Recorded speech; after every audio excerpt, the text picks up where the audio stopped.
जो बच्चे मैंने आपको समझाया वो मैंने आपको कल एसेट्स का मतलब बताया। एसेट के मतलब में कल मैंने आपको बताया any valuable thing owned by business. अगर मैं सिंपलेस्ट वे में डिफाइन करता हूं, any valuable thing owned by business that will enable us to get cash or some benefit in future। कोई भी ऐसी चीज हमारे पास है जिसके बदले फ्यूचर में या तो हमें कैश मिल जाएगा या उसके बदले फ्यूचर में हमें कुछ बेनिफिट मिल जाएगा, तो उसको हम एसेट कहा करते थे। अश्मीत यही बताया था बच्चे कल। yes, उसके अलावा ये भी बताया कि कोई भी चीज जो हमारी प्रॉपर्टी है, जो हमने लोगों से पैसा लेना है, वो भी इसमें इंक्लूड कर दें। Anything which is in the possession of the business including the amount due to it from others. जो हमने दूसरों से पैसा लेना है वो भी अगर हम उसमें इंक्लूड कर देते हैं तो वो हमारे लिए एसेट हुआ करता था। कल मैंने आपको एसेट्स के दो टाइप्स बताए थे। एक मैंने आपको कल बताया नॉन करंट एसेट्स। मोहेलीन बच्चे याद है नॉन करंट एसेट्स क्या होते थे?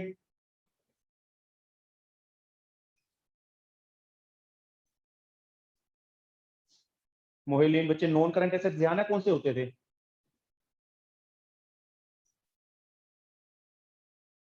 तो जो सेल के लिए नहीं है, जो सेल के लिए नहीं है, basically which are meant for long term use. जो सेल के लिए नहीं है, हम चाहते हैं उनको लॉन्ग टर्म के लिए यूज करें, जितना ज्यादा हो सके उतना ज्यादा यूज करें, उसको हम नॉन करंट एसेट्स कह देते हैं। उसके अंदर मैंने जो आपको मेन लिखवाया था वो लिखवाया प्लांट एंड मशीनरी। अगर हम प्लांट एंड मशीनरी परचेज कर रहे हैं तो प्लांट एंड मशीनरी जो है हम लॉन्ग टर्म के लिए परचेज कर रहे हैं, शॉर्ट टर्म के लिए परचेज नहीं कर रहे हैं। उसके अलावा मैंने आपको लैंड एंड बिल्डिंग बताया, मैंने आपको फर्नीचर लिखवाया कल, उसमें व्हीकल्स लिखवाया, कंप्यूटर्स लिखवाया। उसके अलावा मैंने आपको इक्विपमेंट्स भी बताया उसके अंदर। उसके अलावा फिक्सचर्स एंड फिटिंग्स भी बताया। तो कोई भी ऐसी चीज, कोई भी ऐसा एसेट जो कि हम लॉन्ग टर्म के लिए यूज करना चाहते हैं, उसको हम नॉन करंट एसेट्स कह देते थे। महक बच्चे यही बताया था कल नॉन करंट एसेट्स में। yes, फिर मैंने आपको कल एक करंट एसेट्स भी बताए। योगेश बच्चे करंट एसेट्स में कल मैंने आपको क्या बताया? Current assets are those assets which are, जो आज है हमारी, हम आज पढ़े हमारे पास। नहीं आज पढ़े नहीं है, which are meant for long term use और short term use. Short which are term, meant for short term, their benefit will be received within 1 year. या तो वो बिक जाएंगे या उसका बेनिफिट हमें मिल जाएगा 1 ईयर के अंदर अंदर, उनको हम करंट एसेट्स क्या देते थे। करंट एसेट्स में कल मैंने आपको लिखवाया cash in hand, cash cash at in, bank. उसके अलावा कल मैंने आपको एक बड़ा इंपॉर्टेंट वर्ड लिखवाया स्टॉक या इन्वेंट्री। मिनल बच्चे स्टॉक या इन्वेंट्री याद है किसको हम कहते थे? Stock goods which are unsold at the end of the year. The goods which are lying unsold at the end of the year, so they will be converted into cash, therefore they are known as assets। ठीक है जी, ये बताया था। उसके अलावा कल मैंने आपको एक वर्ड बताया डेटर्स। डेटर्स का मतलब मैंने आपको बताया कल, छवि बच्चे डेटर्स का मतलब क्या बताया था? सर जिसपे बिल पर साइन नहीं करते और वो जो जो मतलब होता है उसको वो करते हैं एक तरह से लोन टाइप, वो 2-3 हमने उससे मंथ पैसे लेने हैं या पैसे देने हैं? पैसे लेने हैं। क्यों लेने हैं? क्योंकि हमने उनको गुड्स सेल करे थे। Yes sir. तो any person or firm to whom we have sold the goods and we have not yet received the money, तो हमने उनसे पैसे लेने हैं। लेकिन अगर बिल पे साइन करवा लूं तो उसको क्या कहते थे? Bill receivable. Bills receivable. तो ये जितने भी एसेट्स हैं इनका बेनिफिट जो है हमें वो विद इन 1 ईयर मिल जाता था, इनको हम करंट एसेट्स कह देते थे। रिधि मित्तल। Yes sir. एक चीज मैं कल आपको बताना भूल गया था, या मैं आज बता रहा हूं, वो है प्रीपेड एक्सपेंसेस। प्रीपेड एक्सपेंसेस का मतलब होता है एक्सपेंसेस पेड इन एडवांस। आपने किसी को एडवांस में पैसे दे दिए, अश्मीत बच्चे, Yes, sir. सपोज आपने फैक्ट्री एक रेंट पे ली और आपने ली फैब में, और आपने मार्च में उसका, मार्च का जो रेंट बनता था वो भी अभी दे दिया एडवांस में फैब में ही, ठीक है Yes, बच्चे? sir. तो उसको मैं प्रीपेड रेंट कहूंगा कि एडवांस में पे कर दिया। अब वो प्रीपेड रेंट जो है, अगर आप फैब में उस फैक्ट्री को खाली कर दो तो वो कैश वापस आ जाएगा आपके पास, Yes, sir. और अगर खाली ना करो तो मार्च में उसका बेनिफिट मिलेगा नहीं मिलेगा आपको? मार्च में उस फैक्ट्री को यूज करोगे आप। Sir, मिलेगा benefit. अब तो मैंने कहा कोई भी ऐसी चीज जिसके बदले या तो कैश वापस आ जाए या कोई ना कोई बेनिफिट आ जाए फ्यूचर में, तो वो हमारे लिए एसेट होता है। तो प्रीपेड एक्सपेंस भी एसेट हुआ है नहीं हुआ? Because either its benefit will be received और it will be converted into cash. हुआ sir benefit. हाँ, तो therefore it is our asset. और इसका Current बेनिफिट कितने टाइम में मिल assets. जाएगा? कितने टाइम में मिल जाएगा प्रीपेड एक्सपेंस का बेनिफिट? Sir, within 1 year मिल जाएगा. विद इन 1 ईयर Current मिल जाएगा, तो assets. इसलिए हमारे लिए करंट एसेट हो गया। क्लियर है? Yes, sir. कनक बच्चे, क्लियर है जो मैंने समझाया? हाँ जी sir. ठीक है जी। उसके बाद जो मैंने कल नहीं समझाया था वो आगे समझा रहा हूं। ये तो एसेट्स को जो हमने क्लासिफाई करा है, ये हमने क्लासिफाई करा है on the basis of time period, कि हम उसको लॉन्ग टाइम पीरियड के लिए यूज कर रहे हैं या शॉर्ट टाइम पीरियड के लिए यूज कर रहे हैं। इसके अलावा जो एक एसेट्स को क्लासिफाई होता है वो होता है टेंजिबल एसेट्स, और एक होते हैं इनटेंजिबल एसेट्स। अब टेंजिबल एसेट्स क्या होते हैं और इनटेंजिबल एसेट्स क्या होते हैं उसको देखते हैं बच्चे। कल इसके बारे में मैंने आपको कुछ खास बताया नहीं था, तो उसके बारे में आज देखते हैं। योगेश बच्चे, जितना अब तक करवाया है वो सारा अच्छे से क्लियर है? हाँ जी सर। ठीक है। टेंजिबल एसेट्स ऐसे होते हैं विच कैन बी सीन, जिसको आप देख सकते हो।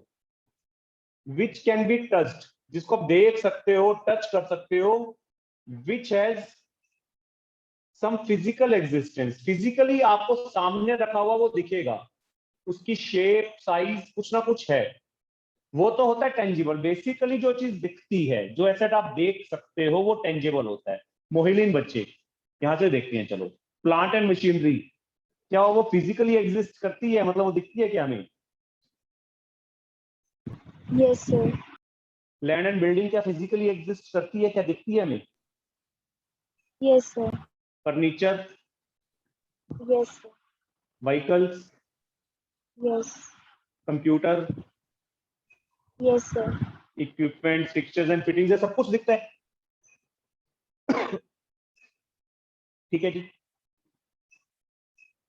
आदरी का बच्चे Yes, sir. बिजनेस में देखते हैं, कैश इन हैंड नजर आता है बच्चे? सर आपकी वॉइस क्लियर नहीं आ रही। मेरी तरफ से तो नेट मेरे हिसाब से ठीक है। आदरी का कुछ ऐसी जगह बैठ जाओ बच्चे जहाँ थोड़ा नेट की स्पीड अच्छी हो, क्योंकि यहाँ से तो सही जा रही है। अश्मित, आपको मेरी वॉइस क्लियर आ रही है बच्चे? Yes, sir. हाँ, तो बच्चे फिर आदरी का थोड़ा सा ऐसा देखें जहाँ नेट की स्पीड सही हो ना, क्योंकि आपके नेट में हो सकता है थोड़ा सा इशू आ रहा हो। आदरी का क्लियर है वैसे? अब आवाज मेरी आपको? Yes sir. हाँ, तो आदरी का बच्चे कैश इन हैंड क्या नजर आता है? फिजिकल एग्जिस्टेंस है उसकी कुछ? Yes sir. Cash at bank की स्टॉक भी नजर आ रहा है, डेटर्स भी नजर आ रहे हैं, बिल्स रिसीवेबल, तो मैक्सिमम जो चीजें मैंने पढ़ी दे कैन बी सीन, दिखती हैं वो सारी चीजें। Yes sir. तो टेंजिबल हुआ, इनटेंजिबल हुआ, जितने भी आपने ये सारे पढ़े बेसिकली अभी, वैसे टेंजिबल हुए।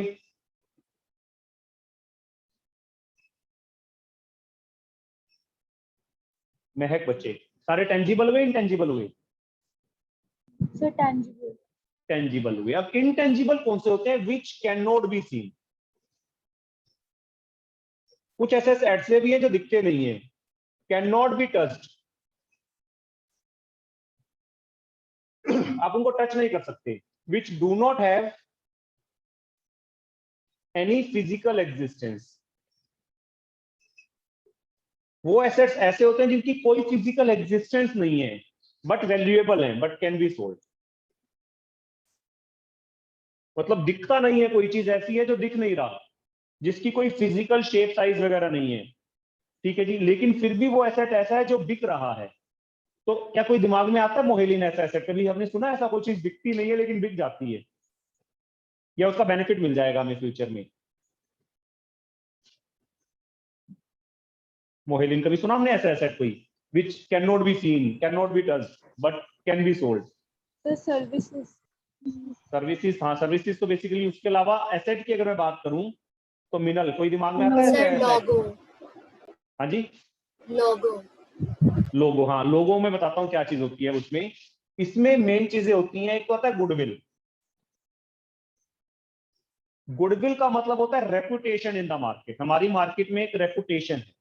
जो बड़ी बड़ी कंपनीज हैं जो इतने सारे ईयर से काम कर रही है, इतने सारे सालों से काम कर रही हैं, तो उनकी मार्केट में एक रेपुटेशन बन गई है, उनका नाम जो है उसकी भी वैल्यू है। आप उस नेम की वजह से उस प्रोडक्ट को परचेज करते हो। प्रैक्टिकली सोच के देखते हैं, अश्मीत बच्चे, एक नॉर्मल शूज है, ठीक है जी, Yes, sir. उसके ऊपर टैग लगा रखा है 500 रुपीज का खाली, बस अश्मीत। Okay, sir. और दूसरा जो शूज है उसके ऊपर नाइकी लिखा है और उसके ऊपर 2000 रुपीज का टैग लगा रखा है। Yes, sir. तो आप वो 500 वाला परचेज करना पसंद करोगे, 2000 वाला परचेज करना पसंद करोगे? Sir, 2000. 2000। अब अगर उसी शूज पे से वो मैं नाइकी का टैग हटा दूं तो क्या वो Yes, sir. 2000 का परचेज करना पसंद करोगे? नहीं, sir. तो इसका मतलब आप जो एक्स्ट्रा पेमेंट दे रहे हो वो दोनों की क्वालिटी सेम है बेसिकली, फिर भी जो आप एक्स्ट्रा 1500 पे करने के लिए तैयार हो, किस वजह से परचेज कर देने को तैयार हो? क्योंकि सर ब्रांड है. ब्रांड है, बेसिकली ब्रांड है। तो उसको हम गुडविल कह देते हैं कि गुडविल है, बेसिकली गुडविल की वजह से कस्टमर हमारे प्रोडक्ट को परचेज करेगा। तो गुडविल भी बिकती है। आप क्या सोचते हो कि इंडिया के अंदर जो नाइकी के शूज बनते हैं जितने सारे और जो बिकते हैं, क्या नाइकी कंपनी खुद करती है? No sir. वो क्या करती है, इंडियन किसी कंपनी को अपनी गुडविल बेच देती है। जैसे मान लो इंडिया का कोई बहुत बड़ा मैन्युफैक्चरर है, उसको क्या कहती है, भाई आप हमारे बिहाफ पर हमारा नाइकी का नाम यूज कर लो और आप हमें इतने पैसे दे दो। तो बेसिकली वो अपनी गुडविल को बेच रहे हैं, परमिशन दे रहे हैं अपना नाम यूज करने की, ठीक है जी। Okay sir. तो गुडविल भी बिकती है। कोई ऐसी चीज है, प्रैक्टिकली सोच के देखो, क्या कोई ऐसी चीज है जो उठा के उन्होंने हमें दी? उन्होंने कहा कि ये चीज ले जा भाई, उन्होंने खाली परमिशन ही तो दी है कि हाँ yes you can use our name, उसके बदले वो हमसे पैसा चार्ज कर रहे हैं। तो गुडविल भी बिकती है। Okay sir. मिनल क्लियर है बच्चे चीज की? गुडविल मार्केट में अगर हमारी रेपुटेशन है, आप देखते हो कोई बड़ी बड़ी शॉप्स होती हैं जिनका नाम बना हुआ है, जब वो बिकती हैं तो लोग उसके ज्यादा पैसे देने को भी तैयार हैं क्योंकि उनकी पहले से कस्टमर बेस एक बना हुआ है। मिनल, Yes, sir. तो गुडविल और एग्जांपल लेके चलता हूँ। चलो मान लो हमने स्कूल खोलना है एक, मिनल,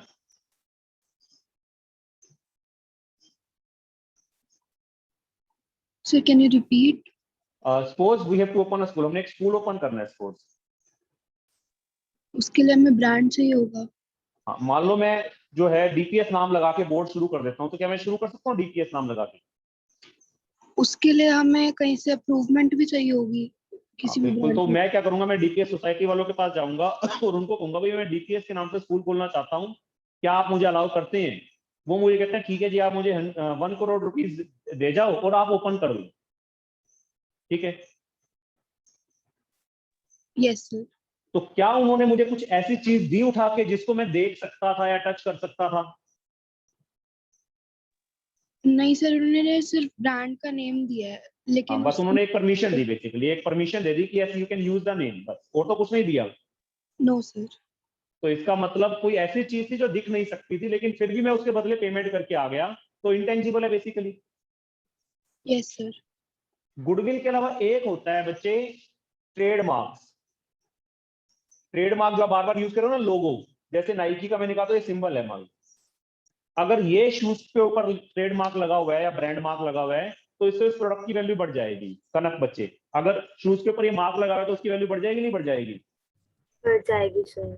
तो ये ट्रेडमार्क भी बिकते हैं। जिस कंपनी के पास ट्रेडमार्क है, जिसका मार्केट में चल रहा है, वो दूसरे को परमिशन दे देता है, ठीक है जी आप हमारा ट्रेडमार्क यूज कर लो, उसके बदले आप हमें इतना पैसा दे दो। तो क्या उसने कोई हमें ऐसी चीज दी जिसको हम देख सकते थे? खाली परमिशन ही तो दी। हाँ जी.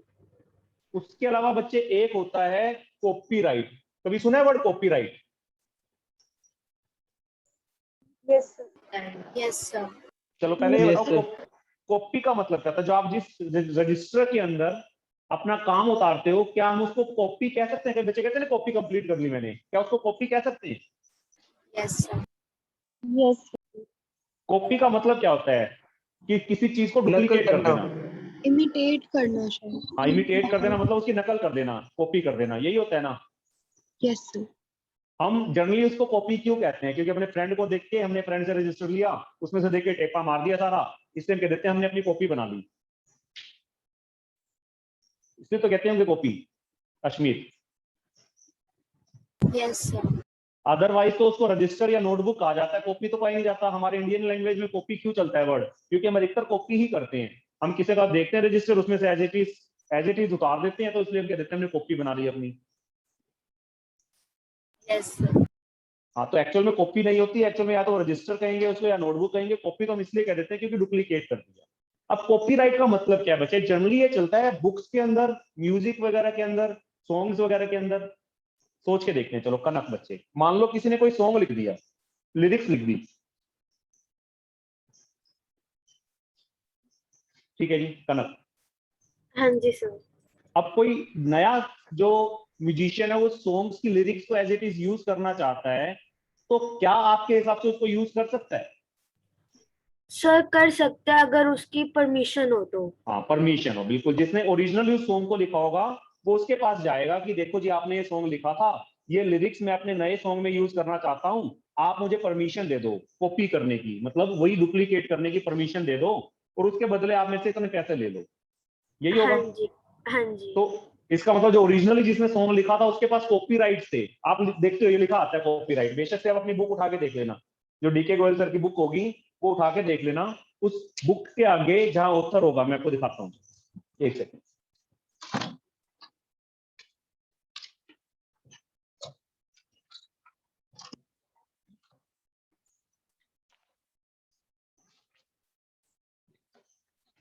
देखना बच्चे, बुक है, बुक के आगे जहां ऑथर लिखा है उसके आगे सी करके सर्कल दिख रहा है बच्चे सभी को?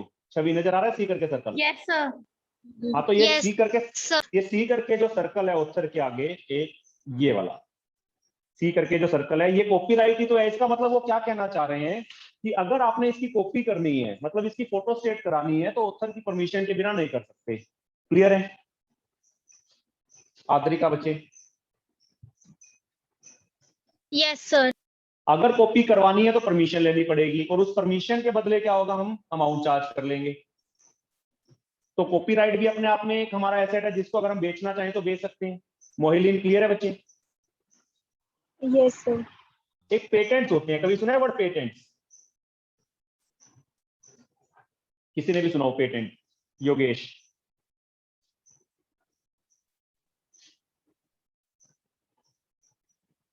योगेश सुना है वर्ड पेटेंट? हाँ जी सर। पेटेंट का मतलब बता सकते हो आपके हिसाब से क्या होता होगा पेटेंट?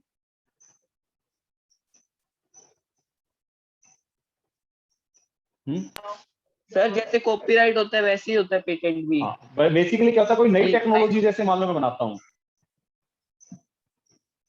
ठीक है जी, नई टेक्नोलॉजी अगर मैं बनाता हूँ और अगर उसमें उसका मैं पेटेंट करा लेता हूँ, तो मेरे अलावा कोई दूसरा उस टेक्नोलॉजी को यूज नहीं कर सकता। महक, Yes, sir.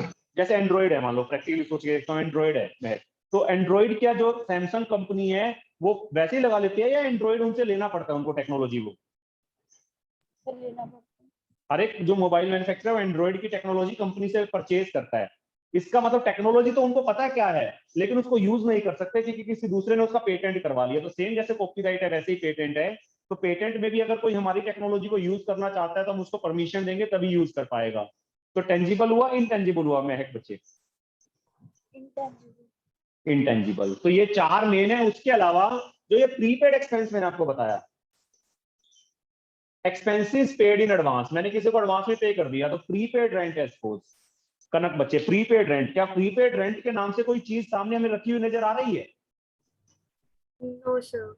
बस वो भी एक फिक्टिशियस चीज है, वो भी एक ऐसा है कि हाँ भाई हमें उसके बदले फ्यूचर में बेनिफिट मिल जाएगा, अदरवाइज कुछ ऐसी चीज तो नहीं है जिसको मैं देख सकता हूँ या छू सकता हूँ। No. तो ये भी इंटेंजिबल हो गया। तो चार पांच मेन इंटेंजिबल एसेट्स है जिनको थोड़ा सा आप ध्यान रखना। अश्मीत क्लियर है बच्चे टेंजिबल और इंटेंजिबल में difference? Yes. Tangible are those assets which can be seen, which can be touched, which do have some physical existence, whereas intangible assets are those assets which cannot be seen, cannot be touched. इसमें computer software भी आ जाता है। Computer का आपने कोई software design कर लिया, अब उस सॉफ्टवेयर को आप सेल करना चाहो तो परमिशन दे सकते हो दूसरे को सॉफ्टवेयर को यूज करने की। होता है ना बच्चे ऐसा आदरिका, तो हमारे पास सॉफ्टवेयर है, हम दूसरे को यूज करने की परमिशन देते हैं, उसके बदले पैसा ले लेते हैं, यस सर। तो वो भी एक इंटेंजिबल एसेट सर है। वॉइस ब्रेक होता है। हाँ जी विनल। सर वॉइस ब्रेक हो रही थी आपकी बीच में। अच्छा, तो कंप्यूटर सॉफ्टवेयर बच्चे मैंने आपको कहा कंप्यूटर सॉफ्टवेयर भी किसी ने मान लो कोई सॉफ्टवेयर डिजाइन कर लिया और वो किसी दूसरे को सॉफ्टवेयर यूज करने की परमिशन देता है, तो उसके बदले उसे पैसा ले लेता है, यस सर। तो वो भी इंटेंजिबल एसेट हुआ। कोई डाउट बच्चे इसमें? No sir. ठीक है जी। किसी भी स्टूडेंट को बच्चे एसेट्स के मतलब में डाउट, एक एसेट और होता है जिसको हम फिक्टिशियस एसेट्स कहते हैं, लेकिन वो फिक्टिशियस एसेट अभी आपको समझ में नहीं आएगा और वो अभी आपको ओमिट करवा देते हैं स्कूल के अंदर, उसको बाद में कराया जाता है, क्योंकि जब अकाउंट समझ में आ जाएगी बनानी उसके बाद समझ में आएगा कि आपको फिक्टिशियस क्या होता है, तो अभी फिक्टिशियस जो है ओमिट करवा देंगे, स्कूल के अंदर भी ओमिट करवा देंगे। तो ये एसेट्स के बारे में मैंने आपको पूरा बता दिया। आद्रिका बच्चे इसमें कोई डाउट?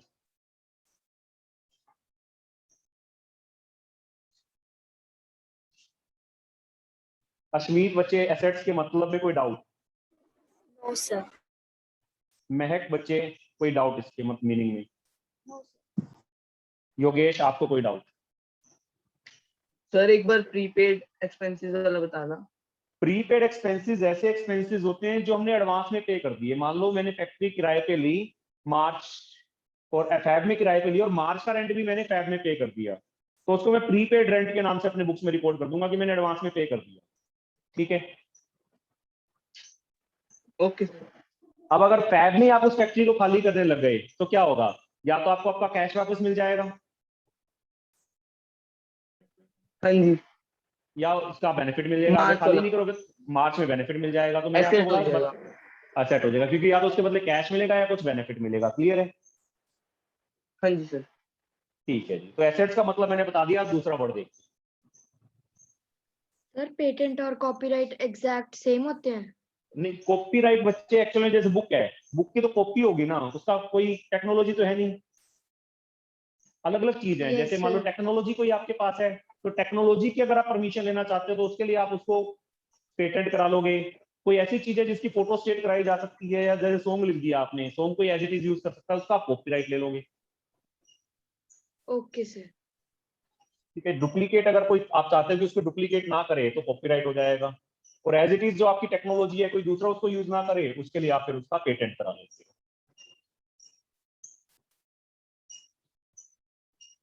नेक्स्ट वर्ड एक आता है लायबिलिटी। लायबिलिटी महक वर्ड, महक बच्चे कभी सुना है लायबिलिटी वर्ड? यस। लायबिलिटी ये कई बार वैसे रियल लाइफ में भी यूज हो जाता है। लायबिलिटी का मतलब हिंदी में कहूं तो उधार, जो हमने लोगों का पैसा देना है। Amount owed by us to outsiders, जो हमने आउटसाइडर को पैसा देना है। जो बिजनेस में बाहर के लोग हैं, एक तो ओनर होता है और एक आउटसाइडर्स होते हैं। तो जो आउटसाइडर्स का बिजनेस में पैसा लगा हुआ है, जो आपको कभी ना कभी वापस करना पड़ेगा, वो हमारे लिए लायबिलिटी है। हिंदी में मैं कह सकता हूं उधार जो है, जो कभी ना कभी आपको रिटर्न करना पड़ेगा। आपने पहले कभी किसी से कुछ ले रखा है जो फ्यूचर में आपको कभी ना कभी रिटर्न करना पड़ेगा, तो लायबिलिटी हो जाती है। मतलब कोई भी ऐसी चीज जिसके बदले फ्यूचर में कैश जाएगा। कनक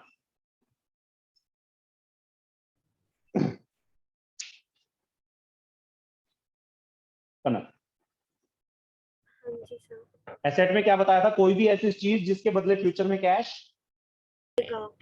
आएगा। और लायबिलिटी में मैं क्या बता रहा हूं? कोई भी ऐसी चीज जिसके बदले फ्यूचर में कैश जाएगा। जैसे कि मैं बड़ा सिंपल सा लेके चलता हूं, बैंक लोन। आपने बैंक से लोन लिया, वो शॉर्ट टर्म भी हो सकता है, लॉन्ग टर्म भी हो सकता है। ठीक है जी। आपने बैंक से लोन लिया, तो क्या फ्यूचर में कभी ना कभी आपको वो पैसे वापस करने पड़ेंगे अश्मीत? Yes sir. तो फ्यूचर में जहां ये ऑब्लिगेशन आ गई ना कि फ्यूचर में आपको वो पैसे वापस करने पड़ेंगे, तो वो आपके लिए लायबिलिटी हो गई। तो इसका मतलब बैंक लोन हमारे लिए लायबिलिटी है, we have to return that amount in future. Ashmit, yes sir. एक होता है बच्चे बैंक ओवरड्राफ्ट। कोई बता सकता है ओवरड्राफ्ट का मतलब क्या होता होगा? किसी को कोई आइडिया हो ओवरड्राफ्ट का मतलब क्या होता है? महक बच्चे है कुछ आइडिया? Overdraft, bank overdraft.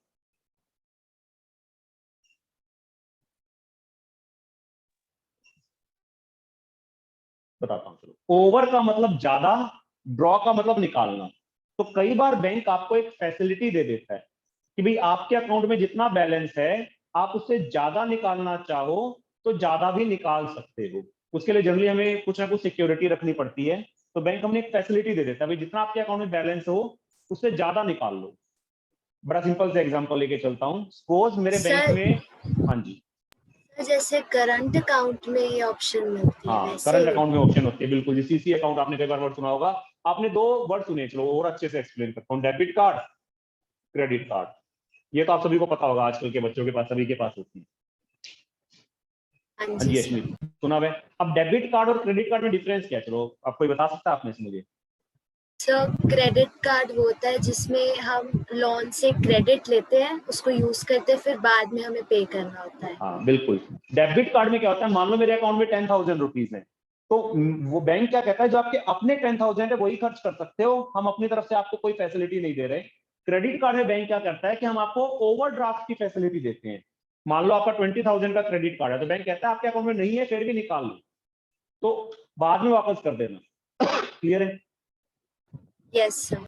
तो ओवरड्राफ्ट का मतलब ये होता है कि आपका बैंक में बैलेंस नहीं है बट स्टिल आपको बैंक ने परमिशन दे दी कि आप वो पैसा निकाल लो, और जब आपके पास हो आप वो पैसा वापस कर देना। Riddhi Mittal, yes sir. तो सपोज बैंक में मेरे 10,000 रुपीज थे, मैंने किसी को 15,000 का चेक काट के दे दिया और बैंक ने वो चेक क्लियर कर दिया।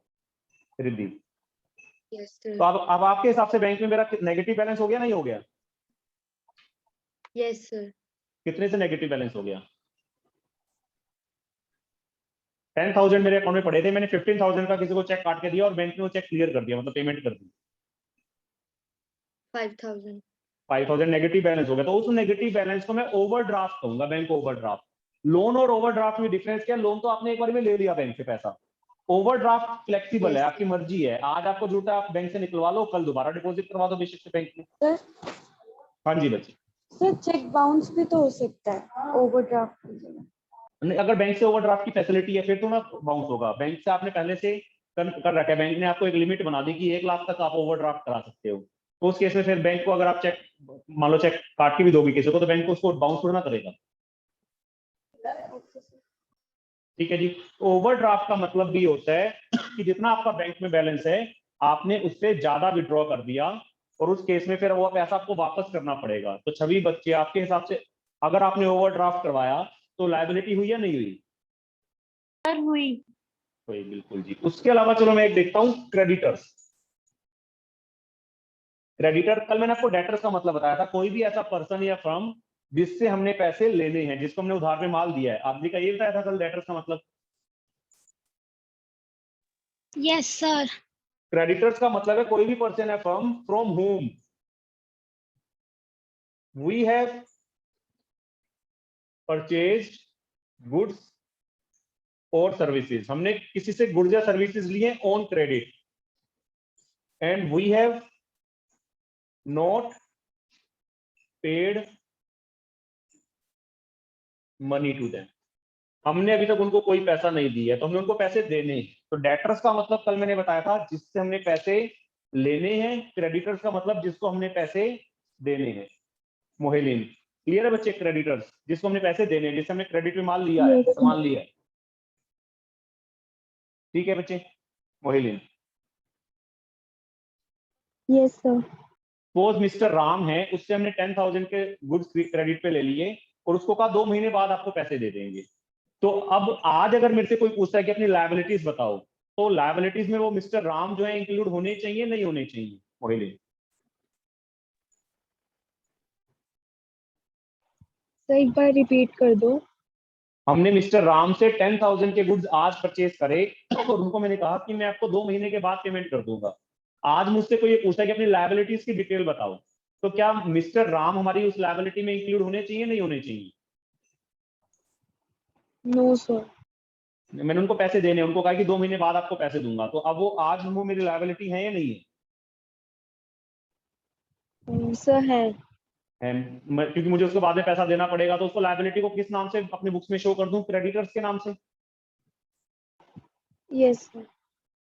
उसके अलावा कल मैंने आपको एक कंसेप्ट बताया था कि डेटर्स में एक रिस्क था, योगेश याद है? डेटर्स में मैंने क्या कहा था, अगर वो पैसे ना दे तो प्रॉब्लम हो जाएगी। सर वो ओरल प्रोमिस करते हैं, तो हमारे पैसे मिलेंगे या नहीं मिलेंगे कुछ पक्का नहीं हाँ, है। तो यहाँ पर जैसे हमने किसी से क्रेडिट पे गुड्स खरीदा, तो वो भी तो हमसे बिल के ऊपर साइन करवा सकते हैं। हाँ जी सर, करा सकते हैं। तो उसको हम क्या कहेंगे? Bills payable. तो क्रेडिटर तो वो है जिससे हमने क्रेडिट पे सामान खरीद लिया ओरल प्रोमिस पे, लेकिन अगर वो मुझसे कहता भी ऐसे नहीं दूंगा, आप बिल के ऊपर साइन करके दो, तो अगर मैंने उसको बिल के ऊपर साइन करके दे दिया तो उसको मैं क्या कह दूं? Bills payable. क्लियर है? Bill stable, okay. डेटर्स से जब मैंने साइन करवाया था तो वो बिल्स रिसीवेबल था, तब तो मेरे पास पैसे आने थे, लेकिन क्रेडिटर्स ने जब मुझसे बिल पे साइन करवा लिया तो उसको मैं बिल्स पेबल कह दूंगा। मिनल क्लियर है बच्चे? Yes sir. एक वर्ड आता है आउटस्टैंडिंग एक्सपेंसेस। अभी मैंने प्रीपेड एक्सपेंसेस बताया था, आउटस्टैंडिंग एक्सपेंस का मतलब है कोई भी एक्सपेंस जो ड्यू हो चुका है बट नॉट पेड। मैं प्रैक्टिकली सोच के देखता हूं। चलो सपोज मई चल रहा है, अश्मीर, यस सर।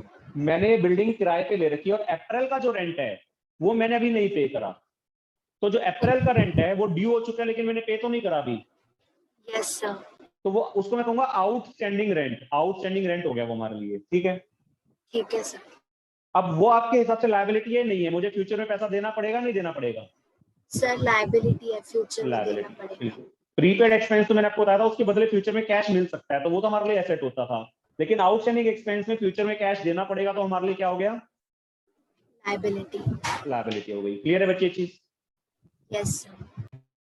उसके अलावा ना एक वर्ड आएगा अभी, डिबेंचर्स। डिबेंचर्स का मतलब मैं समझाता हूं जिससे कि थोड़ा सा आपको लायबिलिटीज और क्लियर हो जाए। कंपनीज होती है बड़ी बड़ी बच्चे, छवि, यस सर। कंपनीज को जब पैसा चाहिए होता है, एक तो है कि वो बैंक से लोन ले लें, एक तो बैंक लोन ऑप्शन है। Yes sir. अब बैंक लोन की बजाय ना वो डायरेक्टली पब्लिक से भी पैसा मांग सकती है। यस जब वो पब्लिक से पैसा मांगती है ना, तो एक सर्टिफिकेट बना के पब्लिक को दे देती है, भाई आप हमें इतना पैसा दे दो, हम 5 साल के लिए 4 साल के लिए जितने टाइम के लिए भी, और हम आपको हर साल इंटरेस्ट देंगे और इतने टाइम के बाद आपका पैसा आपको वापस कर देंगे। Yes sir. So it is a sort of loan that is not taken from the bank, that is taken from the public directly. Yes sir. और उसके बाद सर्टिफिकेट बना के दे देती हैं जिससे हमें एश्योरेंस हो गई कि हाँ भाई हाँ हमारा पैसा हमें बाद में वापस आ जाएगा। Yes sir. तो कंपनी ने अगर वो डिबेंचर इशू करे, डिबेंचर मतलब वो सर्टिफिकेट इशू करके पब्लिक से पैसा ले लिया, तो कंपनी के लिए क्या वो लायबिलिटी हो गई नहीं हो गई? सर होगी। हो गई, ठीक है ना? तो एक होता है बैंक से लोन लेना, एक होता है पब्लिक से लेना। पब्लिक से अगर हम लेते हैं तो पब्लिक को सर्टिफिकेट बना के देना पड़ता है, तो उसको हम डिबेंचर कह देते हैं, तो वो भी लायबिलिटी हुई। कनक, लायबिलिटी हुई बच्चे? Yes sir. ठीक है जी। अब लायबिलिटी के भी टाइप्स बताता हूं बच्चे में।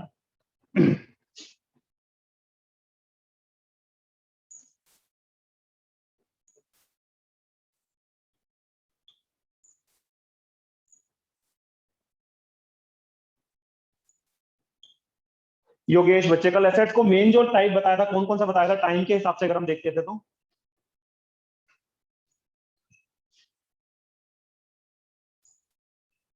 योगेश, कल टाइम के हिसाब से अगर एसेट्स को क्लासिफाई करते थे लॉन्ग टर्म और शॉर्ट टर्म में, तो कौन कौन से एसेट्स बताए थे?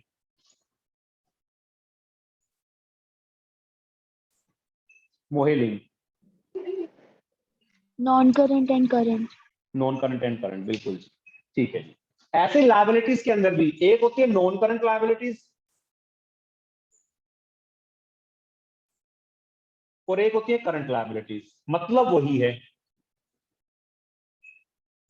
Non current liabilities which are to be repaid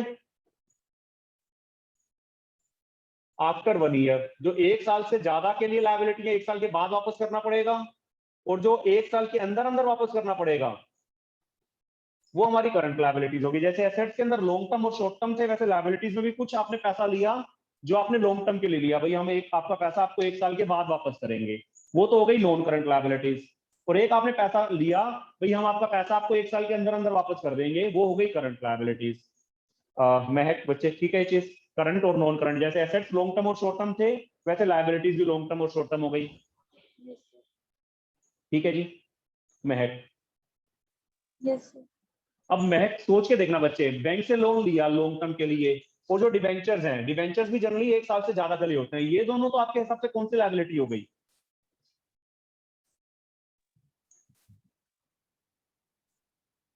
bank से आपने लॉन्ग टर्म के लिए लोन लिया, ये कह के लिया कि भी लॉन्ग टर्म में वापस करेंगे, पब्लिक से भी लोन लिया सर्टिफिकेट इशू करके, ये कहा कि आपके पैसे लॉन्ग टर्म में वापस करेंगे,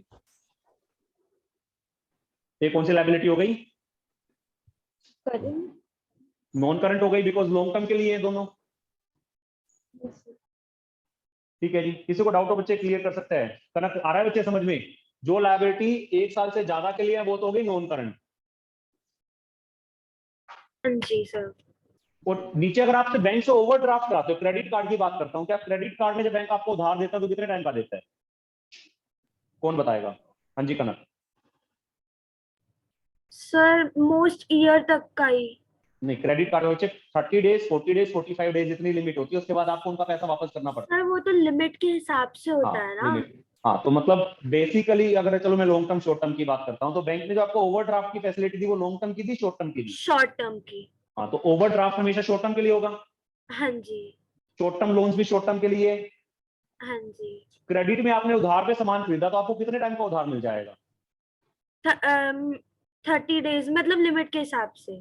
तो मतलब 2 महीने, 3 महीने, 4 महीने, 1 साल से ज्यादा का उधार तो बड़ा रेयर होता है ना, हाँ जी।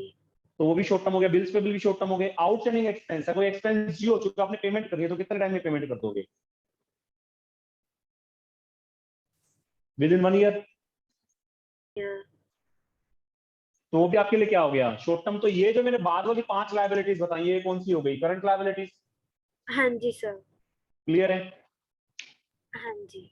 इसमें किसी को डाउट हो बच्चे पूछ सकता है। तो लायबिलिटीज में भी एक नॉन करंट है और एक करंट है, एक इंटरनल लायबिलिटी और एक्सटर्नल लायबिलिटीज भी होती हैं, लेकिन वो जब मैं आपको अगला वर्ड समझाऊंगा उसके बाद समझ में आएगा।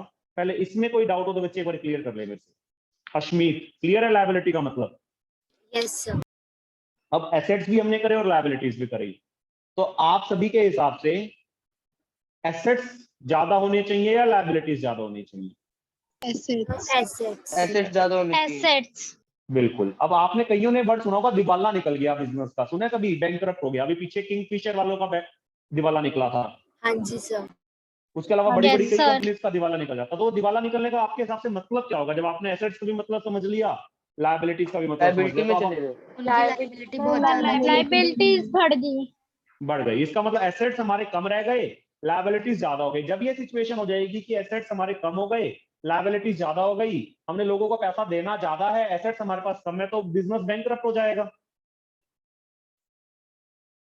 Yes sir. Yes sir. तो बड़े बड़े बिजनेसमैन आजकल आप सुनते हो, कंपनीज के बारे में सुनते हो, किंगफिशर का सुना, नीरव मोदी का सुना, कि वो भाग गए यहाँ से। भाग क्यों गए? क्योंकि उनके एसेट्स कम रह गए, लायबिलिटी ज्यादा हो गई, लोगों का पैसा दे नहीं सकते, तो बैंकरप्ट हो गए। यही तो हुआ होगा। Yes sir. यस तो इसलिए हम हमेशा सर। क्या चाहेंगे, क्या चाहेंगे कि एसेट्स ज्यादा हो, लायबिलिटी ज्यादा हो?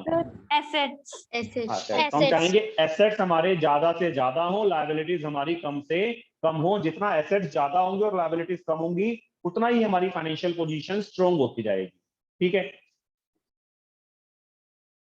Yes, sir. Yes sir. Liabilities को एक और क्लासिफाई करने का तरीका होता है इंटरनल और एक्सटर्नल, लेकिन उसको मैं कल बताऊंगा। अभी मैं जितना अभी तक मैंने समझाया उसको नोट्स में से एक बार एक्सप्लेन करता हूँ। ठीक है जी? जिसको अगर कोई डाउट हो तो बच्चे एक बार दोबारा से क्लियर कर सकते हैं। योगेश, जितना आज समझाया है बच्चे उसमें अभी तक कोई डाउट? सर समझ आ गया। ठीक है जी, मैं आप स्क्रीन शेयर कर रहा हूँ बच्चे, एक बार नोट्स में से समझाता हूँ।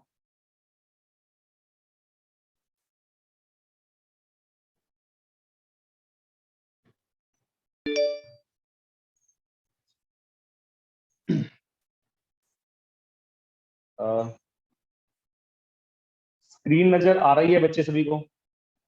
Yes, sir. Yes, तो स्क्रीन में देखते हैं। कल मैंने आपको एसेट्स में नॉन करंट और करंट समझा दिया था, आज टेंजिबल समझाता हूँ। एक सेकंड। तो tangible assets are those assets which can be seen and touched. मैंने अभी आपको डेफिनेशन के अंदर बताया भी, ऐसे एसेट्स जिनको हम देख सकते हैं, टच कर सकते हैं। In other words which have a physical existence, ऐसे एसेट जिनकी फिजिकल एग्जिस्टेंस है, जैसे land and building, plant and machinery. एक सेकंड बच्चे वेट करें।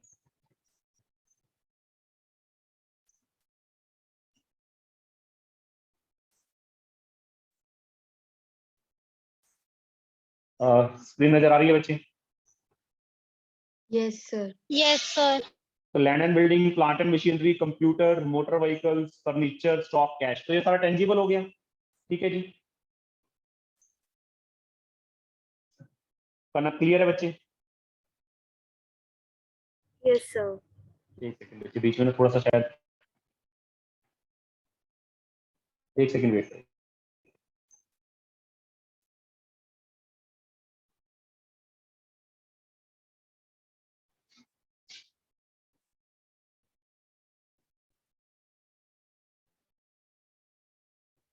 ठीक है जी, इनटेंजिबल एसेट्स की मैं बात करता हूं। Are those assets which do not have the physical existence. Kanak बच्चे स्क्रीन नजर आ रही है ना आपको? हाँ जी सर। तो इंटेंजिबल एसेट्स ऐसे एसेट जिनकी कोई फिजिकल एग्जिस्टेंस नहीं है, उनको देख नहीं सकते, फील नहीं कर सकते। मैंने आपको लिखवा दिया आज, गुडविल, पेटेंट्स। बच्चे स्क्रीन शेयर नहीं हो पा रही है ढंग से, एक सेकंड।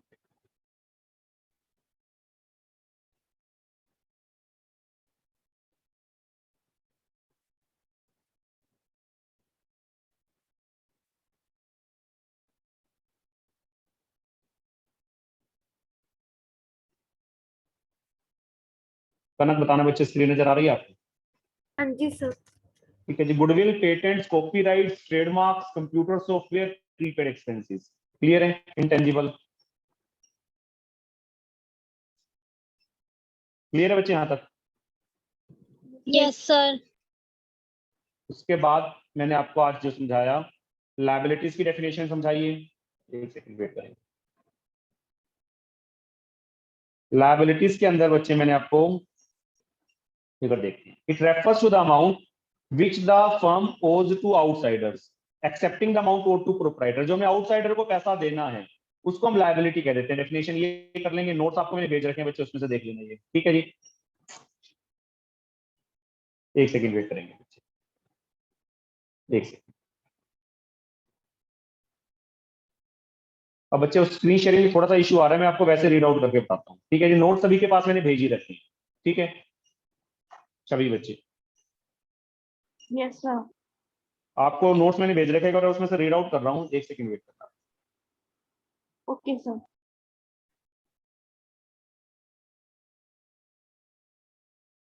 लायबिलिटीज की डेफिनेशन जो मैंने आपको भेजी है बच्चे, उसमें है it refers to the amount which the firm owes to outsiders excepting the amount owed to proprietor. Ashmeet बच्चे, हाँ जी सर। जो हमने आउटसाइडर को पैसा देना है, excepting the amount owed to proprietor का मतलब क्या होता है? जो प्रोप्राइटर है उसने भी पैसा लगाया होगा, ओनर, उसका पैसा नहीं, क्योंकि वो तो वापस नहीं करना ना आपने अश्मीत। हाँ जी सर। आउटसाइडर के अलावा जो प्रोप्राइटर ओनर है उसके अलावा जो आउटसाइडर्स ने पैसा लगा रखा है उसको हम लायबिलिटी कह देते हैं। ठीक है जी, ठीक है सर। आपके नोट्स में भी इंटरनल लायबिलिटी और एक्सटर्नल लायबिलिटी है, उसको मैं बाद में एक्सप्लेन करता हूं। उसके अलावा नॉन करंट लायबिलिटीज और current liabilities. Non current liabilities which fall due for payment in a relatively long time period. ऐसी लायबिलिटी जो आपको लॉन्ग टाइम में लोगों को पैसा वापस करना पड़ेगा, that is normally after more than 1 year. जैसे लॉन्ग टर्म लोन्स हो गए और डिबेंचर्स हो गए, मैंने यहाँ पर लिखवाया लॉन्ग टर्म लोन्स हो गए, डिबेंचर्स हो गए। ठीक है बच्चे?